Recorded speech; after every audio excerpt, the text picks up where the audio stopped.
한 해 12월의 마지막 주일입니다. 잘 마무리하시고 또 2026년 새해 하나님이 주시는 신령한 복을 마음껏 받으시기를 바랍니다. 새해 복, 하나님의 복 많이 받으시기 바랍니다. 아멘. 예수님께서 탄생하신 이 성탄의 사건, 이 사건은 한편의 사람들에게는 경배와 기쁨의 사건이었죠. 고대하고 소망하던 하나님의 아들 예수님이 그 이름 예수의 이름처럼 자기 백성의 죄를 해결하시기 위하여서 이 땅에 오셨기 때문입니다.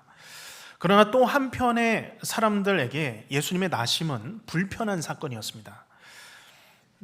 내 왕의 자리, 권위의 자리 빼앗기고 자신들의 자리를 위협당할 것이라 생각했기 때문입니다.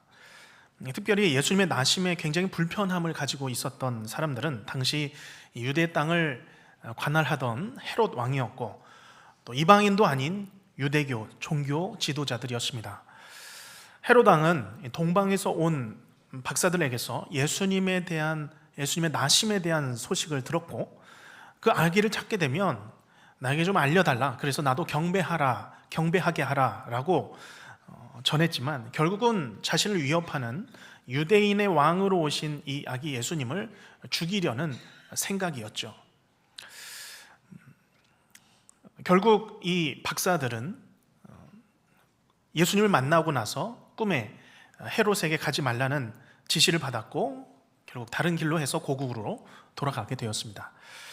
자, 그렇게 보면 이 요셉과 마리아, 예수님을 품게 되고 예수님을 낳게 된 이 요셉과 마리아, 그들의 삶에는 참 어느 것 하나 쉬운 삶이 없었습니다.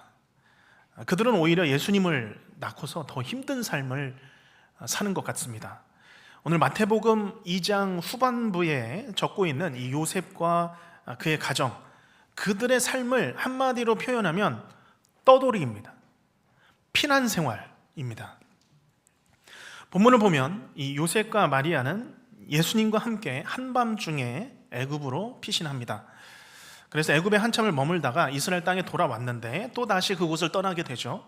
그리고 결국 돌아 그들이 정착하게 된 마을은 도대체 선한 것이라고는 기대할 수 없는 나사렛의 자리를 잡게 됩니다. 안정적으로 머물고 또 삶이 안정되는 이 정착이라는 단어가 있죠. 이 정착과 요셉의 삶과는 도저히 어울리지가 않습니다. 사실 요셉과 마리아는 위대한 예수님까지 낳았고 또 예수님을 모시며 사는데도 그들의 사는 모습을 보면 꼭 피난민입니다. 정해진 정착지가 없죠. 이리저리 떠돌아다니는 유랑자처럼 이 도망자 신세를 오랫동안 벗어나지 못하고 있습니다. 자, 그런데 오늘 이 꼭 피난길을 다니는 모양으로 보이는 그들의 삶을 좀 더 다른 시각으로 자세히 들여다보면 우리가 생각했던 것보다 크게 다르구나라는 것을 발견하게 됩니다. 도망치는 삶, 이 피난민 같아 보이는 그들의 삶 가운데 분명한 하나님의 부르심이 있습니다. 그리고 그때마다 부르신 그 부르심에 따라서 이 요셉과 그의 가정이 순종하며 옮겨 다니고 있다는 것입니다. 오늘 우리가 말씀을 함께 나눌 때에 도망친 길 같아 보이는 그 길이 결코 불행한 길이나 헤매고 있는 인생의 길이 아니라 우리 주께서 여전히 인도하시는 길인 것을, 또한 우리의 삶도 마찬가지로 지금 주께서 인도하시는 삶을 살고 있구나라는 것을 발견하게 되는 우리 말씀의 시간이 되시기를 바랍니다. 그래서 도망친 길 위에서도 여전히 우리와 함께 계시는 하나님, 임마누엘 하나님을 발견하시는 이 귀한 생명의 말씀의 시간이 되시기를 바랍니다. 자, 12절 말씀에 보면 먼 곳에서 예수님을 방문했던 동방의 박사들은 예수님을 경배한 이후에 떠났습니다. 돌아간 것이죠. 그런데 그들이 떠난 후에 주의 사자가 꿈에 나타나 요셉에게 말씀하고 있습니다. 13절 말씀이죠. 그들이 떠난 후에, 동방 박사들이 떠났죠. 주의 사자가 요셉에게 현몽하여 이르되, 꿈에 나타나서 말씀하고 있습니다. 이르되, 우리 같이 읽습니다. 헤롯이 아기를 찾아 죽이려 하니 일어나 아기와 그의 어머니를 데리고 애굽으로 피하여 내가 내게 이르기까지 거기 있으라 하시니. 아멘. 먼저 주의 사자는 요셉의 꿈에 나타나 말씀하고 있습니다. 일어나 애굽에 피해 있으라. 자, 그 이유는 헤롯이 지금 아기 예수를 찾아 죽이려고 하고 있기 때문입니다. 이 말씀을 들은 요셉은 14절 말씀에 보면 결국 아기 예수와 마리아를 데리고 그것도 밤중에 애굽으로 떠나게 되었습니다. 이 지금 요셉과 마리아의 삶 어떻습니까? 좀 짠합니다. 사실 요셉과 마리아도 젊은 세대죠. 당시 10대, 20대, 10대에도 결혼을 했으니까 1020 세대입니다. 물론 지금과는 또 다른 시대이고 다른 문화겠지만 그들 역시 새롭게 한 가정을 이루었다면 젊은 세대로서 안정과 평안을 추구하고 싶은 마음은 마찬가지였을 것입니다. 그런데 예수님을 모시고 사는 일이 그렇게 어려웠습니다. 순탄하지가 않죠. 아기 예수님을 죽이려는 이 살해의 위협 속에서 지금 이리저리 목적 없이 떠밀려 다니는 삶 같습니다.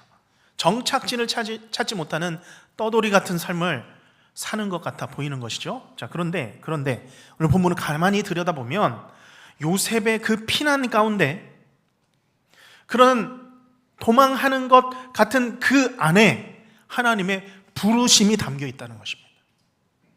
다시 말하면 떠밀려가는 듯한 그 요셉의 삶 속에 그때마다 부르시는 하나님의 부르심이 있었습니다.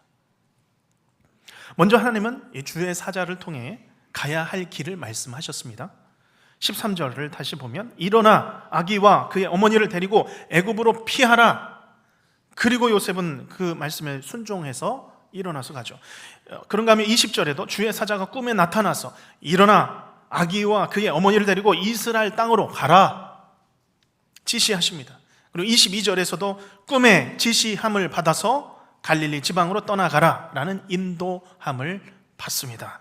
위급한 때마다, 이동해야 될 때마다 하나님은 주의 사자를 통해 말씀하셨습니다.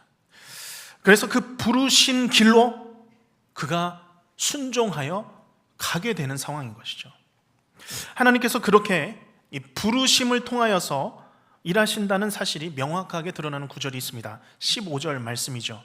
중반 이후부터 보면 주께서 선지자를 통하여 말씀하신 바 애굽으로부터 내 아들을 무엇이죠? 불렀다 함을 이루려 하심이라. 좀 구약의 말씀을 인용하며 말씀하는 것인데, 여기 불렀다라는 단어가 헬라어로 1인칭 능동태 단어인데 아들을 불러내신 하나님의 적극적이며 능동적인 행위를 보여주는 단어입니다. 마태는 지금 호세아 11장 1절에서 하나님께서 이스라엘 백성들을 애굽에서 불러내신 그 사건을 지금 예수님과 연결시켜서 말씀하고 있습니다. 이스라엘이 애굽에서 나온 사건을 예수님께서 애굽으로 피난하셨다가 나오는 그 예언적 사건으로 연결시키면서 지금 그 일을 내 아들을 불렀다, 그래서 예수님이 나오게 되시는 그런 모양으로 표현하고 있는 것입니다. 그렇게 하나님께서는 하나님의 계획하신 일들을 이루시기 위해서 불러내시는 분이십니다. 부르십니다. 불러내셔서 하나님께서 원하시는 곳으로 인도하십니다. 지금 이 요셉과 마리아도 마찬가지입니다. 그들은 어쩔 수 없이 떠밀려서 간 것이 아닙니다. 애굽으로 밤중에 도망간 것처럼 보였습니다. 사람의 눈으로 보기에는 그렇죠. 하지만 그것이 아니었습니다. 이 일은 예언된 것을 이루기 위해서 하나님이 부르셨고 그 부르심에 응답했고 그 부르심에 따라 애굽으로 가게 되었다는 것입니다. 또 한 가지는 여기 불렀다라는 단어가 누군가를 부르는 그런 의미도 있지만 은유적인 표현으로 누구를 초대하다라는 뜻도 포함되어 있습니다. 이 단어는 굉장히 적극적으로 우리의 삶을 인도하시는 하나님의 일하심을 표현하는 단어죠. 우리 하나님께서는 하나님의 뜻을 이루시기 위해서 특정한 자리로 인도하시는데, 그때마다 우리를 부르시며 그 자리로 초대하시는 분이십니다. 이런 부르심의 과정을 통해서 그 갈 길을 초대하시고 인도하시는 하나님이시다라는 것을 지금 이 본문은 밝혀주고 있는 것이죠. 자, 그런데 요셉이 주의 부르심을 따라 인도되었듯이 우리의 삶도 마찬가지입니다. 우리가 서 있는 지금 이 자리, 나의 삶의 자리가 있으실 것입니다. 어떻게 생각하고 계십니까? 혹시 어쩌다 떠밀려온 자리다라고 생각하지 않으십니까? 내가 어떤 일들을 잘 못하는 순간 결국 이 자리까지 밀려서 왔다라고 생각하지는 않습니까? 절대 아닙니다. 하나님의 부르신 자리임을 믿으시길 바랍니다. 지금 이 자리들은, 내 삶의 자리들은 하나님께서 나를 초대하신 자리입니다. 그래서 내가 현재 이곳에 있는 것이죠. 우리가 이 사실을 확인하시길 바랍니다. 다시 한번 말씀드립니다. 내가 맡고 있는 일들이 있습니다. 내가 하고 있는 일들이 있습니다. 나의 삶의 자리들이 있습니다. 이 일들은 누군가로부터, 아니면 다른 어떤 상황으로부터 떠밀려 살게 된 자리가 아니라는 것입니다. 우리 하나님께서 초대하신 자리에 내가 서 있음을 믿으시길 바랍니다. 지금 나의 삶의 자리가 떠밀려 온 자리다라고 고백하는 이 성도들의 삶과, 나는 하나님이 부르시고 초대하신 그 자리, 그 길을 걷고 있다라고 생각하는, 믿고 있는 성도들의 삶은 완전히 다릅니다.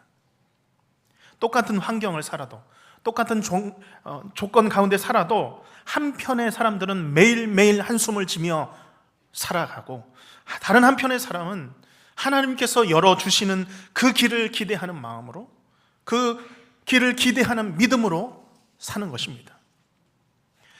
떠밀려 살아간다라고 생각하는 분들은 이런 이야기를 합니다. 내가 지금 여기 있을 사람이 아니다. 나는 원래 더 잘 나갈 사람인데 내가 누구 때문에, 내가 어떤 상황 때문에 내가 지금 여기 있다라고 이야기하는 것이죠. 지난 과거의 어떤 상황 때문에, 때로는 나의 실수 때문에, 또 누군가의 실패 때문에 내가 어쩔 수 없이 여기에 왔다라고 하는 것이죠. 그런가 하면 하나님이 초대하신 길을 걷는 성도들의 마음은 완전히 다릅니다. 지금 이 자리도 하나님이 허락하신 자리이다. 내가 선택한 길 같아도 결국 나를 여기까지 인도하여 주신 분은 하나님이시다.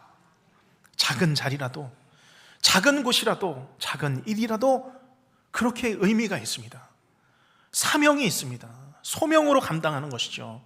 다른 삶을 살아갑니다. 똑같은 일을 해도 여기 오는 손님 한 사람 한 사람이 오늘 하나님이 나에게 보내셔서 나를 만나게 하신 사람들이다 라는 마음으로 내 일을 소명 삼아, 사명 삼아 감당하는 것입니다. 바라기는 우리 모두가 내가 하나님이 초대하신 길을 확신을 갖고 걸어가시는 우리 모든 성도님들 되시기를 바랍니다. 내가 현재 이 상황 다 이해할 수는 없을지라도 시간이 지나고 지금 이 순간을 돌아볼 때 분명히 우리는 하나님의 인도하심을 발견하고야 말 것입니다. 그렇기 때문에 우리 하나님은 하나님의 자녀들을, 하나님의 백성들을 어디론가 떠밀러 놓으시는 분이 아니십니다. 나를 가장 좋은 자리로 세워주시는 분이신 줄로 믿습니다. 언제나 하나님께서 원하시는 자리로 나를 초대하시는 것이죠. 불러주십니다. 이것이 믿음 있는 성도의 고백입니다. 언제나 내가 있는 자리가 하나님의 부르신 자리임을 확신하며 날마다, 그리고 일평생 하나님의 초대하신 길을 우리가 걷는 우리 모든 성도님들 되시길 바랍니다. 자, 그러면 이런 하나님의 부르심에 요셉 어떻게 반응하고 있습니까? 14절 말씀 우리 같이 읽겠습니다. 요셉이 일어나서 밤에 아기와 그의 어머니를 데리고 애굽으로 떠나가. 아멘. 지금 요셉은 주의 사자가 일어나 애굽으로 피하고 거기 있으라 말씀했을 때에 곧바로 일어나서 밤에 애굽을 향해 떠납니다. 지금 이 요셉의 반응 속도를 보시기 바랍니다. 얼마나 빠릅니까? 지금 요셉은 주저하지 않습니다. 즉각적인 순종을 하고 있습니다. 요셉이 일어나 밤에 떠났다는 것은 이 상황이 얼마나 긴박한지를, 그리고 요셉의 즉시 순종을 보여주고 있는 것이죠.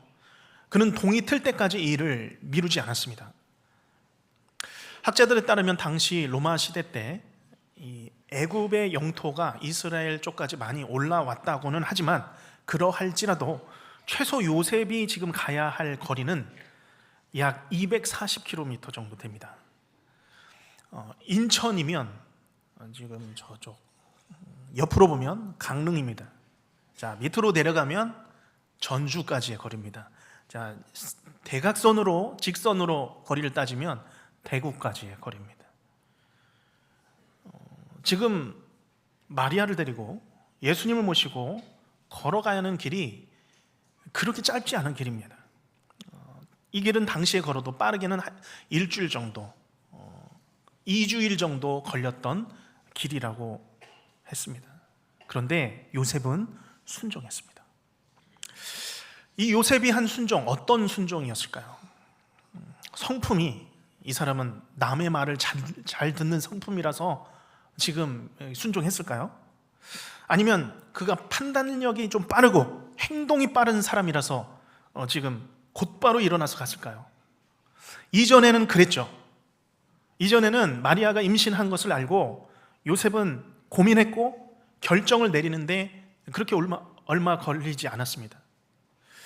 그때는 그랬죠. 그때는 요셉의 결정에 하나님이 개입하실 자리가 없었습니다. 하나님 말씀하실 그 자리도 없었죠. 그러나 지금은 달라졌습니다. 자신의 이성보다, 판단보다 하나님의 말씀이 우선이죠. 하나님의 부르심이 먼저였습니다. 그 순종이 먼저였죠. 요셉은 지금 내가 가는 그곳이 하나님이 부르시는 곳이고 초대하는 곳임을 그는 지금 확신하고 있고, 그렇기에 그 밤중에 일어나서 그 먼 곳을 향해서 떠난 것입니다. 들은 대로 곧바로 움직였습니다. 그리고 순간순간 주의 사자를 통한 그 부르심 순종하며 그 길을 걸어갔습니다. 그러면 우리의 질문은 이것이죠. 요셉은 그래도 주의 사자가 꿈속에 나타나 그렇게 말씀했는데, 나도 만약에 주의 사자가 하나님이 음성으로 내게 계시해 주시면 얼마나 우리가 속 시원하게 우리의 삶에서 순종하며 살아갈 수 있겠습니까? 그러나 지금 이 시대는 하나님이 꿈으로 보여주시거나 음성으로 말씀하시는 시대가 아닙니다. 하나님의 그 계시는 다 완료가 되었죠. 완성이 되었습니다. 개혁주의 장로교 입장에서는 하나님의 계시는 이 성경 말씀으로 하나님의 뜻이, 하나님의 계획과 구원의 계획과 뜻이 이 성경 안에 다 담겨 있습니다. 모든 계시를 이 안에서 완성하셨죠. 더 이상 하나님께서 음성으로, 꿈으로, 주의 사자를 통하여 말씀하시지는 않습니다. 그러면 하나님은 더 이상 말씀하시지 않는 걸까요? 그렇지 않습니다. 하나님은 여전히 성경을 통하여 말씀하고 계십니다. 하나님께서는 성령을 통하여 말씀하시며 또한 섭리를 통하여 우리의 길을 인도하고 계십니다. 첫째로 하나님께서는 지금도 성경을 통하여서 우리에게 말씀하고 계십니다. 하나님은 예수 그리스도 안에서 그 계시를 다 완성하셨습니다. 예수님이 하신 모든 말씀들 다 기록해 두고 또 사도들을 통하여서 하신 말씀들까지 다 그 모든 계시를 완성하셨죠. 그 완성된 계시를 성경으로 묶어주시고 이 묶여진 이 성경을 통해 우리에게 지금도 말씀하고 계십니다. 이 하나님의 말씀 안에 우리가 어떻게 살아야 하는지, 우리가 어떻게 구원을 받는지, 인생의 목적이 무엇인지, 하나님을 어떻게 사랑하고 이웃을 사랑해야 하는지 다 기록되어 있습니다. 둘째로 하나님은 성경을 통해 말씀하시되 성령을 통하여서 이 성경을 우리 안에 적용하십니다. 성령을 통하여서 그 말씀 가르치시고 생각나게 하십니다. 말씀을 읽으면 어떤 구절이 내 심령 가운데 깊이 박히게 됩니다. 성령께서 하시는 일입니다. 성경을 읽을 때에 성령께서 내 양심을 찌르십니다. 내 마음과 내 삶을 움직이게 만드시죠. 어떤 일을 선택할 때에 성령께서 내 안에 평안을 주시고, 반대로 잘못된 길을 선택할 때는 내 안에 불편한 마음을 주십니다. 또한 세 번째로 하나님께서는 섭리를 통하여서 그 갈 길을 인도하십니다. 길을 열어주시기도 하시고 때로는 막아주시기도 하십니다. 지금 이 순간은 내가 이 길이 선한 길인지 악한 길인지 때로는 분간하기 어려울 때도 있습니다. 길을 열어주시는 것 같은데 닫아버리고, 또 닫힌 길 같은데 또 열어주시기도 하시는 하나님의 섭리입니다. 이 섭리에 관한 대표적인 말씀이 있죠. 고린도전서 10장 13절 말씀입니다. 사람이 감당할 시험 밖에는 너희가 당한 것이 없나니 오직 하나님은 미쁘사 너희가 감당하지 못할 시험 당함을 허락하지 아니하시고. 같이 읽겠습니다. 시험 당할 즈음에 또한 피할 길을 내사 너희로 능히 감당하게 하시느니라. 아멘. 하나님의 계획과 하나님의 뜻에 맞게, 또 우리의 상황에 맞게 하나님께서는 그때마다 우리의 길을 열어주십니다. 닫기도 하시고 열어주시고, 또한 피할 길도 주시고 감당할 힘도 우리에게 주시는 것이죠. 그렇게 우리를 인도하시는 성경 말씀, 성령 하나님, 또 이 섭리의 과정, 이 길을 걷기 위해 우리는 우리의 가야 할 길, 우리의 살 길을 인도하시는 하나님께 부르짖고 기도하며 살아가야 되는 것입니다. 이런 마음으로 우리가 내년에는 새로운 마음을 가지고 2월 첫 주부터 전교인 성경 통독을 실시합니다. 모두가 반기는 얼굴이십니다. 너무 좋으신. 하나님이 우리에게 매일매일 통하여 마치 광야에서 내리는 만나와 같이 일정한 분량을 우리에게 주시고, 우리는 그 말씀대로 살아가는 것이 우리 삶의 본분이죠. 저는 바라기는 이 성경 통독에 모든 성도님들이 참여하기를 간절히 바랍니다. 성경 통독을 한 번도 제가 못했습니다 하는 분들은 그냥 다른 분들에게 아무 말도 하지 마시고 따라오시면 내년 지나면 일독을 하시게 됩니다. 신청하라고 할 때 다 이렇게 신청하셔서 참여하시면 됩니다. 혹시 제가 바빠서 못 따라갈 것 같습니다 하시는 걱정 마시기 바랍니다. 방학이 있습니다. 이 방학 기간에 따라오시면 됩니다. 그렇게 친절한 정교인 성경 통독이 진행이 됩니다. 참 얼마나 아름답겠습니까? 우리의 각자 일터에서, 각자 가정에서, 우리 성도들의 가정 가운데서 하나님의 말씀을 읽는 그런 모습을 우리가 기대하며 이 성경 통독에 또 하나님 말씀 사모하시고, 또 우리 모든 성도님들께서 그 말씀하신 대로 내가 살아가기를 힘쓰시는 우리 성도님들 되시기를 바랍니다. 자, 그러면 그렇게 이제 요셉이 주의 부르신 대로, 초청한 대로 순종하고 또 따라갔을 때 그 순종한 결과는 무엇입니까? 우리 23절 말씀 같이 읽겠습니다. 시작. 나사렛이란 동네에 가서 사니 이는 선지자로 하신 말씀에 나사렛 사람이라 칭하리라 하심을 이루려 함이라. 아멘. 이제 23절 말씀에서 요셉을 향한 부르심, 또 부르심으로 지금 막 엮어 가셨는데요, 이 부르심으로 엮어 가신 최종 종착지가 나오죠. 그것이 어디입니까? 나사렛이란 동네입니다. 여기 적고 있는 나사렛이란 동네, 이 어감은 어떠신가요? 아마 예루살렘이나 가버나움 같은 그런 좀 큰 도시들은 이렇게 부를 필요가 없습니다. 다 아는 곳이기 때문이죠. 그리고 웬만한 사람들은 그 도시가 얼마나 규모가 있는지 다 아는 상황입니다. 그런데 그만큼 이 나사렛이라는 동네는 작은 마을이었습니다. 보잘것없는 동네였죠. 23절 후반에도 보면 나사렛 사람이라 칭하리라 라는 표현이 있습니다. 이 나사렛 사람이라는 표현도 당시 이 유대 문화 가운데서 굉장히 나사렛에 사는 사람들을 경멸하는 표시입니다. 무시하는, 그러니까 놀리는 그런 표현입니다. 에이 나사렛 사람 같으니라고, 촌 사람 같으니라고, 그런 의미입니다. 그 나사렛에 대한 아주 유명한 평판이 요한복음 1장에서 나오죠. 나다나엘의 입에서 나옵니다. 빌립이 나다나엘에게 이 요셉의 아들 나사렛 예수라고 이 나다나엘에게 소개를 했더니 그가 이렇게 대답합니다. 요한복음 1장 46절에 나다나엘에 이르되 나사렛에서 무슨 뭐라고요? 선한 것이 날 수 있느냐. 나사렛 거기에서 난 예수 무시하는 거죠. 그런 표현입니다. 나사렛에서 무슨 선한 것이 나겠느냐. 나사렛은 그 선한 것을 찾아볼래야 찾아볼 수 없는, 볼품없는, 기대할 수 없는 그런 동네였습니다. 그런데 그렇게도 볼품없는 그 동네에 결국 요셉은 마리아를 데리고 예수님과 함께 최종 목적지에 도착하게 된 겁니다. 정착지죠. 그는 하나님의 부름을 받았습니다. 바쁘게 밤중에 애굽으로 떠났습니다. 얼마나 그 긴 길이었습니까?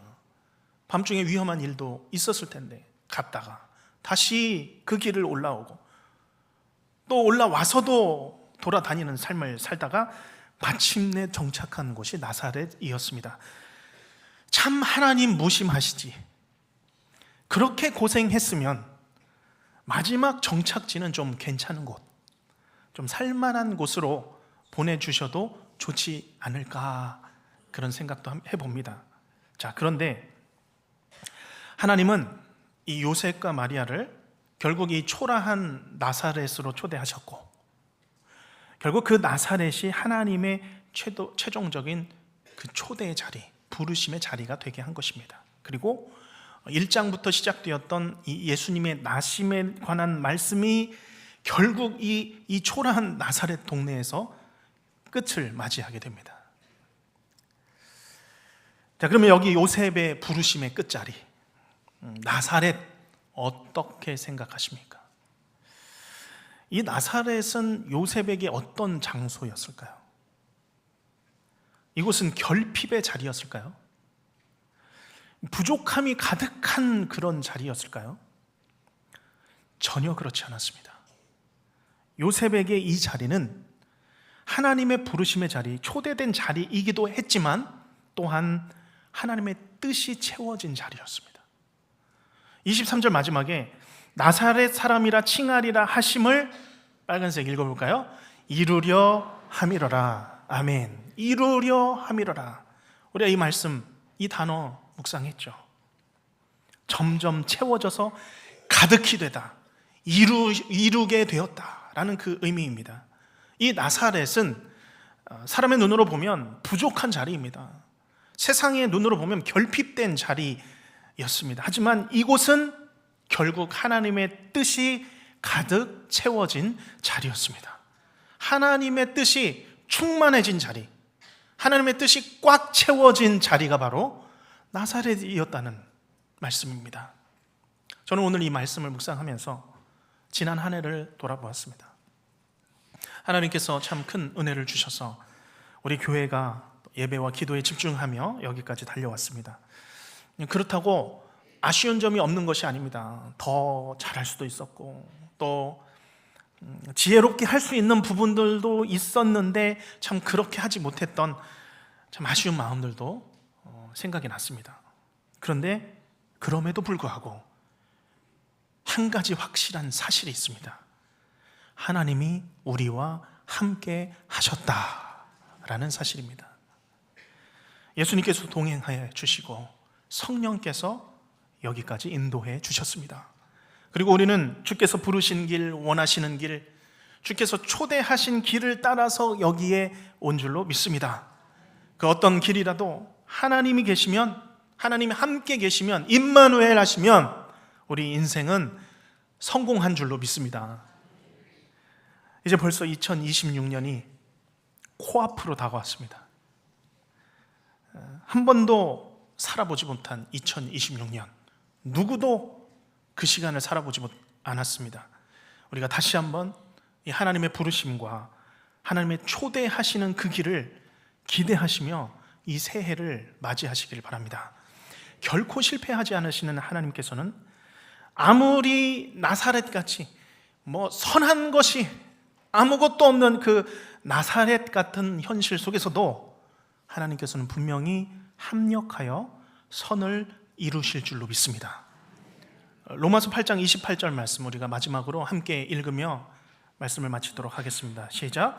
우리가 알거니와 하나님을 사랑하는 자 곧 그의 뜻대로 부르심을 입은 자들에게는 모든 것이 합력하여 선을 이루느니라. 아멘. 선이 없어 보이는 그런 현실 속에서도 하나님께서는 다 모아서 합력하셔서 분명히 하나님의 선을 이루십니다. 믿으시기를 바랍니다. 우리가 하나님의 선하신 일을 행하시는 그 하나님 손을 붙들고 우리가 2026년 새로운 해 하나님의 초대하시는 길로 걸어가시는 성도님들 되시기를 주님의 이름으로 축원합니다. 기도하겠습니다.